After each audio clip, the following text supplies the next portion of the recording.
Hello everyone and welcome to another video. This particular video is going to be the first in a new series of videos where I'm going to rank every TV story and sort them all by Doctor.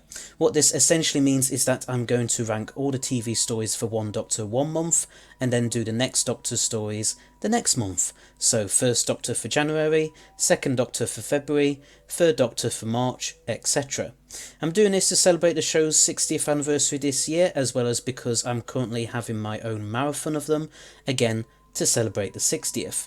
And given that my last every TV stories ranking is neither available to watch anymore since the BBC put a copyright block on it, nor something which I was originally that happy with anyway, I thought a newer and better version was long overdue. And I think it's better to try and sort them all this way, i.e. sorting them by Doctor, rather than just doing one badly made video to try and cover them all at once. And the stories will be a lot fresher in my mind this way as well, which will be very handy as I haven't seen a lot of them for many years now. Once all these monthly rankings are done, I will probably release another video giving you all my top 50 TV stories of all time or something like that anyway. Anyway, with this being the first video in this series, as well as the first month of the year, well, it will be the 1st of February by the time you watch this, but never mind. Let's start things off with the first Doctor's TV stories, ranking them all from An Unearthly Child to 10th Planet.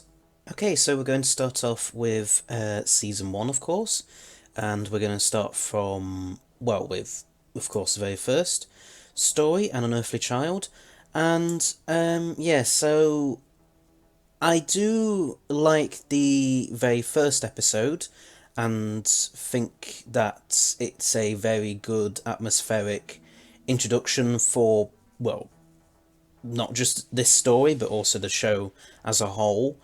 But then kind of the remaining 3 episodes kind of let the whole story down a bit, and yeah, it's kind of, I wouldn't say it's like terrible, the whole cavemen wanting to have fire and everything. It's not like the worst Doctor Who story as such. It's just kind of, I wish I could kind of rank the very first episode separately from the other 3, because yeah, it is it's very strange going from the very first episode to that caveman story. So I'm going to put it in, let's say, good, because, because of that very first episode alone, even if the rest of the story is not quite up to scratch with, with that first episode. So then we come on to the very first Dalek story. Now, I do like this one quite a lot, but I feel like, some of the later Dalek stories, which we'll get to in a bit, kind of just a bit better because they're a bit shorter, and yeah, I mean, this is 7 episodes long, and I think you could easily have lost that 7th episode and have it be a 6-part, or even better yet, a 4-parter, really. But, I'd still say it's good, and obviously, without this story, we wouldn't have the Daleks at all, so, it's very historic and very important moment, really, in the show's overall history. So yeah, I've put it in good, and then The Edge of Destruction, I know it's only 2 episodes long, and it's mostly just a sort of character piece, essentially, with a very thin plot, which, kind of all these weird things going on in the TARDIS, and it turns out it's just because the Doctor hadn't properly, flicked a switch or something. It's very anticlimactic ending, but I think it works really well as a character piece, so I'm going to put it also in good. So yeah, so far they've all been in good. Next up we've got Marco Polo, of course, which is obviously the first missing story we come to on this tier list. Um, Again, just like the Daleks, I think if you could have just lost an episode or two, because again, this is 7 episodes long, I think it would probably work a bit better. But even so, even as it still stands, it still stands out as a pretty good story. I'm gonna say probably good again. Now, I won't be just putting all the First Doctor stories in the good category. Don't worry. So then we come on to the Keys of Marinus. Uh, I don't know what to make of this because I like the idea of it. I like the concept of going to all these different places, looking for all these keys and everything. Um, and there are some really good ideas in that with the Screaming Jungle, the Frozen Wastelands, the court case, where Ian gets wrongfully accused of murder. Um, but I do feel like it's kind of just not bad, but just kind of, that is on paper at least the ideas seem really good, but in practice, I don't know, just something doesn't quite work out perhaps as well as it could have done. So I'm going to put it in meh. Then we come on to the Aztecs. Now, this I know straight away is going right up to GOAT, greatest of all time, because, yeah, I really, really enjoyed this story, and it's a great little four-parter. It's a great little story for Barbara, and yeah, it's just such a great story, really. I mean, what else can I say? And then we're next on to the Sensory Rights. Um, I'm going to put this in there as well because basically for the same reasons as the Keys of Marinus, essentially. I mean, on paper, the ideas seem quite good. The first few episodes where they're just on the spaceship and it's all really atmospheric and chilling and eerie, that they're all really good. But then once you get down to the Sensorites planet, the Sensphere, and you discover that the Sensorites are not really much of a threat, really. It kind of just, well, most of them anyway, it kind of just, yeah, loses that kind of, it kind of just plods along for the rest of the story, really. But it's still fine. And then the Reign of Terror. Ooh. I'll put it in either great or good.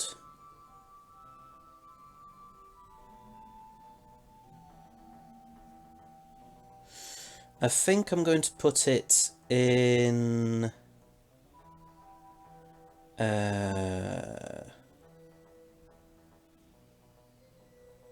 good. I'll put it in good.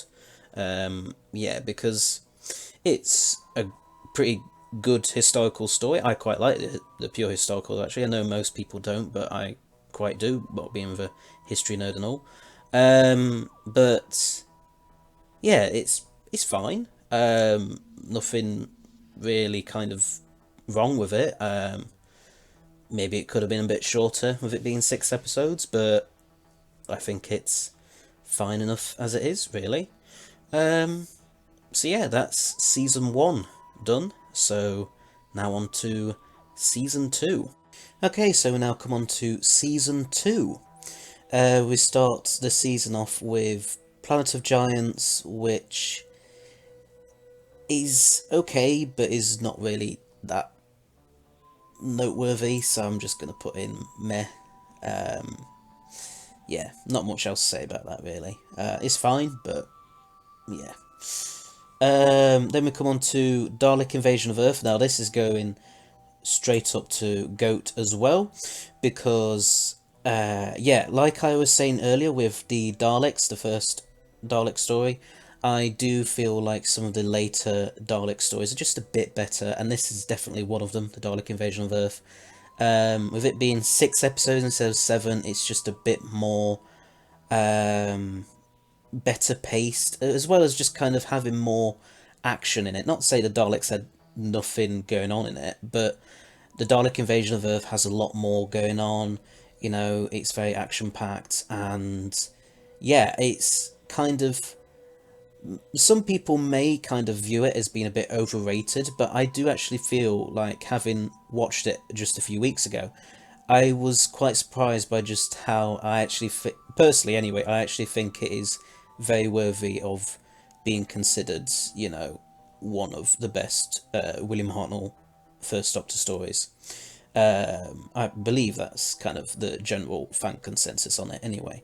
And then we come on to the Rescue, which, again, just like the Edge of Destruction, is a good enough character piece, but really, and a good introduction for a new companion of Vicky.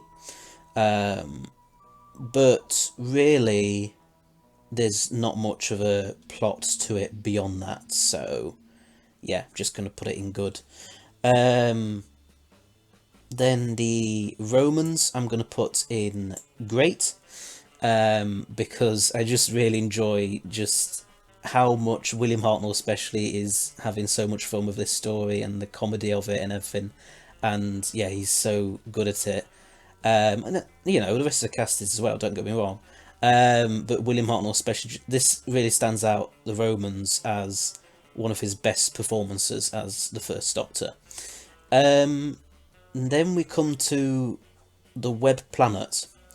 Now, the Web Planet, I think, is so overly ambitious for its time, and you know, I want to give it, I want to be fair to it, but I just don't feel like in its execution it really kind of is that good. And to be honest, I kind of just found myself not really paying that much attention to it after like 2 or 3 episodes. It's fine, but we are going to have to put something in the very bottom category. So yeah, I do feel really bad actually for putting it that low, but yeah, I just, it's, I really do want to give it, you know, a fair chance, but honestly, just in its execution alone, you know, with the costumes, with the Vaseline smeared camera lens and everything, I just feel like, you know, it was on a very limited budget, and I get that, but I do feel like it could have maybe worked better. I feel like nowadays they'd be able to do it a lot better, but, you know, I understand that it wasn't necessarily that possible back in 1965. Then we come on to the Crusade, which is probably another meh, really. I mean, I was surprised just how it's one of them historicals or stories, which, I mean, it's not the only one, don't get me wrong, but it's one of them stories where it's literally just the Doctor and co, like, you know, step out of the TARDIS, they get embroiled into some, you know, stuff going on, and then they just get back to TARDIS like 4 episodes later, and that's essentially kind of it. I mean, it's a pretty decent enough kind of historical, but yeah. And then we come to, oh, the Space Museum. Yeah, I'm gonna have to put that in awful as well, sorry. Again, I don't hate it. Like, I don't hate really any of the stories on this list, to be honest. Any First Doctor story, but I just feel like the first episode, like an Unearthly Child, really. The Space Museum, the first episode of, is really good, very atmospheric, but then the rest of it is just pretty sort of bland and generic kind of rebellion story, which is fine. Not nothing wrong with that. Just, you know, kind of the first episode kind of raises the bar maybe a bit too high for the rest of the story. So then the Chase, I'm going to put in good. I do feel like this is perhaps taking some of the comedy elements that like Dennis Spooner brought in a bit too far in some ways, and kind of just being a bit too silly with the Daleks and everything, but at the same time it's still like a fun ride essentially, and Ian and Barbara have a great farewell. So did Susan earlier with Dalek Invasion of Earth. So yeah, it's still pretty good. And then the Time Meddler I'm going to put in GOAT because, yeah, it's just, again, like the Romans, but like even better, essentially. It is such a great little, funny little story. But, like, William Hartnell's not necessarily completely playing it for laughs this time round. Not that, I like, that was my favourite bit in the Romans, but the Time Meddler, he's a bit more kind of, his usual First Doctor self. But it's like, it's just the comedy is just, it's still very clearly there, but it's kind of just goes about it in different ways, which is just funny. And Peter Butterworth as the meddling monk. I mean, that's such a great piece of casting, that really is. He fits the role so brilliantly and perfectly. So yeah, that is season 2. Now on to season 3. Right, so we're now on to season 3. So we're going to start off with Galaxy 4, which I'm going to have to put in meh, because even though it's only 4 episodes long, I do actually feel like, it could have just been shortened to just a 2-parter and it would have been completely fine as it is, because there's just not much of a overall plot to it, really. It's fine, but yeah, nothing really to write home about, essentially. Then we come to Mission to the Unknown, which I'm going to put in good. Yeah, it serves as a good prequel to the Daleks' master plan, which we'll get onto in a moment or so. But yeah, not much else to say apart from that. It's just a great prequel, and it's a pretty good standalone episode. So then we come on to the Myth Makers, which I'm going to put also in meh. It's fine, and the comedy is okay, but it's not a very good departure story for Vicky. And I understand the reasons for why that is, like the behind the scenes explanation being that like Maureen O'Brien came back after having a few weeks off holiday to find out that she'd been written out of the show. So yeah, not great.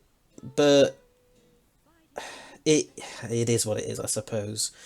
Um, Not a great departure though for a companion at all. Just Vicky saying, "I'm going to stay in ancient Troy" to the Doctor, and the Doctor's just like, "Okay, bye." Yeah, and then the whole it's very obvious that they're going to end up using the wooden horse, but kind of the fact that they try to like not do that for at least an episode or two, and the first Doctor's even like really quite, like, oh, fine. And eventually, when Odysseus, I think it is trying to get him to come up with ideas as to how to invade Troy and everything. Yeah, Mythmakers, meh. Dalek's Master Plan. I'm going to put that in great because, I mean, it is a mammoth of a story. It really is. It could be a whole marathon of itself, really.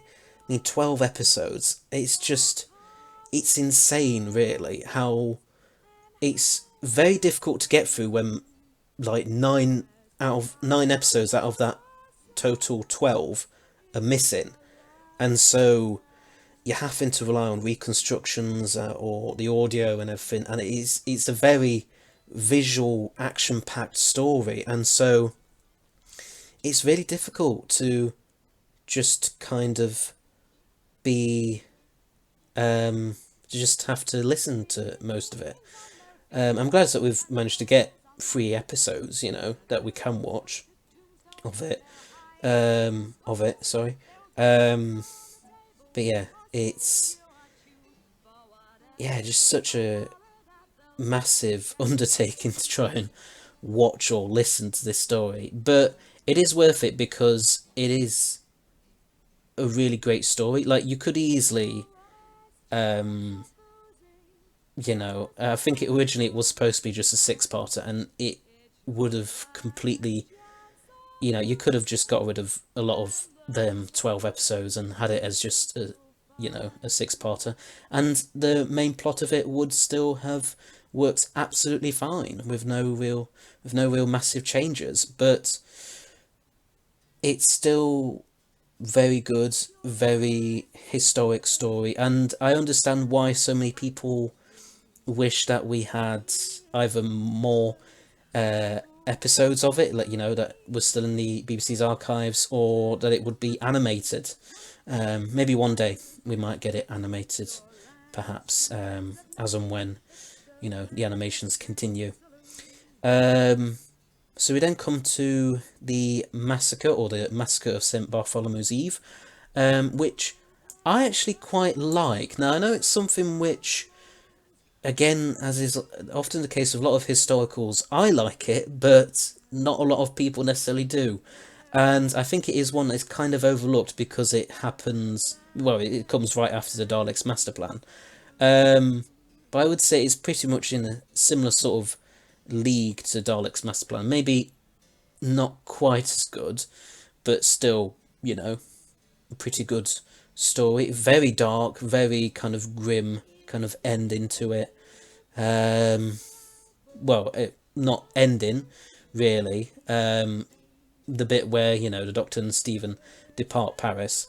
And then the actual ending is, of course, when Dodo enters the TARDIS. But yeah.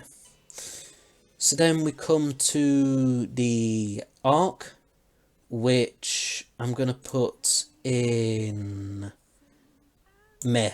Yeah, this is a very funny story, really. I mean, it is kind of one of them stories which, it's split up into two stories, isn't it, essentially? The first two episodes is set in the future, and mankind has fled the Earth in a spaceship heading for refuses to a new home, a new life, and then Dodo with her cold comes along, and because these human beings from the future have gotten rid of illnesses like colds and everything, they've got no idea what a cold even is, and so it's able to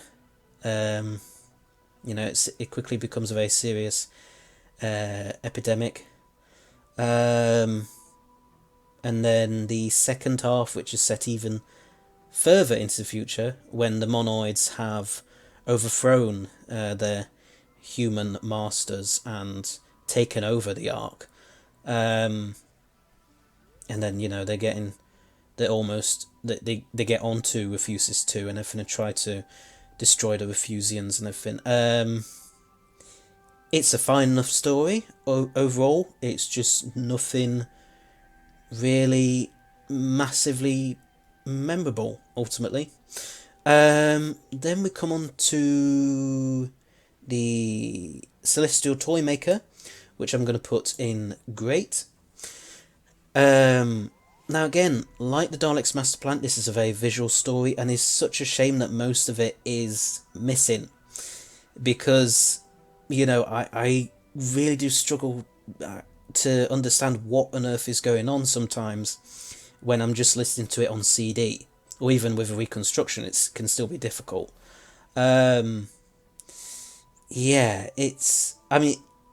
Putting that aside, that difficulty aside, it is a really, really good story, and very memorable one, in a complete opposite of the Ark, really. I'm not surprised that the Toymaker himself has gone down as quite a memorable, Doctor Who villain, because he is, basically, and he's really good. And William Hartnell, does, even though he's kind of absent for most of the story, but the bit that he is in, he acts really well along against Michael Gough as the Toymaker. Then we come to the gunfighters, which I think is slightly controversial, but I'm going to put it in good because this is actually a bit of a guilty pleasure of mine. I do actually quite like the Last Chance Saloon songs. It's really bad, it's really hammy, these songs, but or the song, the ballads of Last Chance Saloon, but yeah, really enjoy it. I shouldn't, but I do. And yeah, the gunfighters is basically just like that overall as a story. It should not be that enjoyable. Um, well, yeah, I shouldn't get that much enjoyment out of it, but I kind of do ultimately because it's a bit of fun essentially, and yeah, that works fine enough for me, well enough for me. The Savages, I'm going to put in meh. It's fine. It's a decent enough exit for Stephen. Definitely much better than the Mythmakers was for Vicky. But it's really nothing too memorable or noteworthy, ultimately. And then lastly, we have the War Machines, which I think, I might surprise some people with this, but I am gonna put it in GOAT because I do genuinely think it is one of the best First Doctor stories, and it's really interesting. Just how, even though I know it wasn't supposed to, it does kind of set the stage for later Earthbound stories, such as The Invasion, The Web of Fear, and of course a lot of Third Doctor stories. I may even do a separate video about that at some point. Yeah, it's a really good story, and it feels very, it's very much set in London, of the time of 1966, of the swinging 60s, as it were. And yeah, I just really like that. And then we come on to, well, I'll do these kind of separately, but yeah, it's technically season 4, but really, William Hartnell kind of left partway through season 4, so there's not that many stories left to talk about, but we'll do them separately anyway. So yeah, that's it for season 3. Okay, so on to the final 2 William Hartnell First Doctor stories now, with a bit of season 4 anyway. So we start with The Smugglers. I'm going to put that in meh, because it is, well, it's good, it's fine as it is, but it is not really, I just don't have much to say about it really, one way or another. So yeah, that's The Smugglers. And then we come to the 10th Planet, which I'm going to put in great, because well, it's the first Regeneration story, the first Cyberman story, and it's a very historic kind of moment in Doctor Who's history, really. But even beyond that, I think it is a pretty good story. It also kind of sets the stage in a way for a lot of the Troughton era of its kind of base under siege kind of vibes, really. So yeah, and then the regeneration itself is so good, the effect is, in retrospect, looking at it from a modern day perspective, is quite simple, but yeah, for time it's really, really good, and even now it's still very good. And yeah, even though William Hartnell is kind of absent for, I think it's episode 3, it's still a very good final last hurrah for his Doctor, I think anyway. So yeah, that is my First Doctor TV story ranking. Yeah, I feel pretty happy with where I've put everything. Yeah, that's that. But there's my ranking of every First Doctor TV story. But what are your rankings, and did you agree with mine or not? Please let me know in the comments section below. Anyway, so thanks for watching, hope you liked it. Please don't forget to press that subscribe button below, as well as press the bell icon at the side of it, so that you'll stay notified of when all my new videos come out. And I shall see you all in another video. So, until next time, bye bye!